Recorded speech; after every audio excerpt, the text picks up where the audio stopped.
I always thought that Andhra food was burn your head spicy, and then I tried this dish.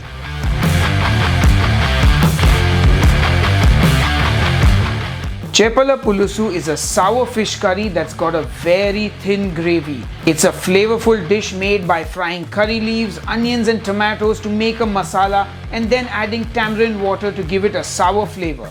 It's delicious. Horns up and welcome to Meet India, my series where I showcase the best meat and seafood dishes this country has to offer, one state at a time. Today we're still in the state of Andhra Pradesh and we're going to the district of Nellore to make a fish curry called Chepala Pulusu, which is basically eaten across the coastal region and across the state if I'm being honest. Now Chepala means fish and Pulusu means a tamarind curry, which basically is the dish, a tamarind fish curry.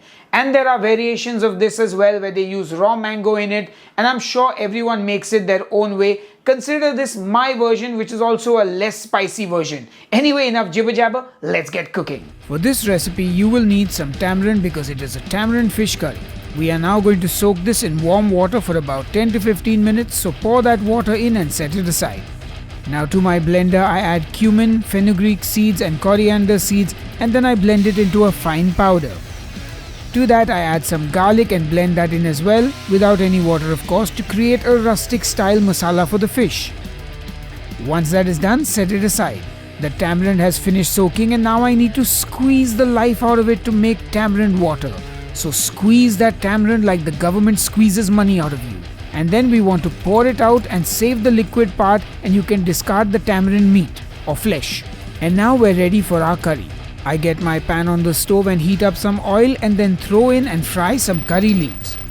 When they are crispy, I add in some onion and a de-seeded green chili because I'm a spice wuss, and then saute that. Once the onions turn translucent, I add in one tomato that I pureed in my blender, and now I give it a good mix before seasoning it with salt, adding some turmeric powder and Kashmiri red chili powder, and now you give it another good mix. And you want to fry this for a good 5 to 6 minutes till the oil separates from the tomato. Once that happens, I add in the fish masala I made and give it another good mix. I add a little more oil because it needs some, and then I cook it for a minute or two before adding in the tamarind water. I also add more water because remember this is a thin and light curry. Bring it to a boil and lower the heat and cover and cook for 5 minutes. After 5 minutes you can see the oil floating on the top, and that means it's ready, and in goes our fish. Now normally they use a local fish, I think catfish for this recipe, but I'm just going to use sear fish or surmai fillets. Use whatever fish you can find locally that's good in a curry. I cover and cook for 3 to 4 minutes, after which the fish is fully cooked and our curry is pretty much ready. You can see it's a nice thin curry.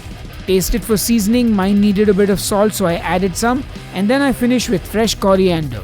And our tamarind fish curry is done and ready. This is a curry that tastes better the next day I'm told, so make it a day before you want to eat it. Anyway, serve it up and it's a delicious looking curry. Serve it with rice and enjoy it. Now as always I gotta give you the front camera footage, and I gotta dig into that fish as well, which is cooked to perfection. And I'm eating this curry with some rice. It's so good. Anyway, time for the official taste test tomorrow. Alright folks, it's time to taste the fish curry, and once again I'm dining alone. But you know what? Let's dig in. You know, this is one of those curries that they tell you, don't eat it the day you cook it, eat it the next day. Now you guys don't know this, but I actually cooked this a few days ago, and I'm only doing the tasting now because I was busy with other things. But this tastes absolutely fabulous. I love that it's not spicy because as you all know, I have sort of tweaked it to be not spicy. And for me, Andhra food has always been almost inedibly spicy. And I'm glad that I can finally taste the food and not have that burn your head off spice, you know.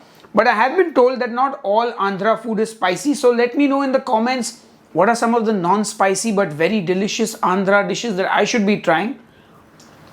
Meanwhile, I'm going to continue to eat this. It's good. It's got that nice sourness from the tamarind. It's a nice light curry. Goes really well with rice. And even though I used a different fish, it works really well in this. So yeah, I give this the thumbs up, the horns up, and I'm going to go and enjoy this dish, and I'll see you on the next episode of Headbangers Kitchen. Until then, cheers and keep cooking.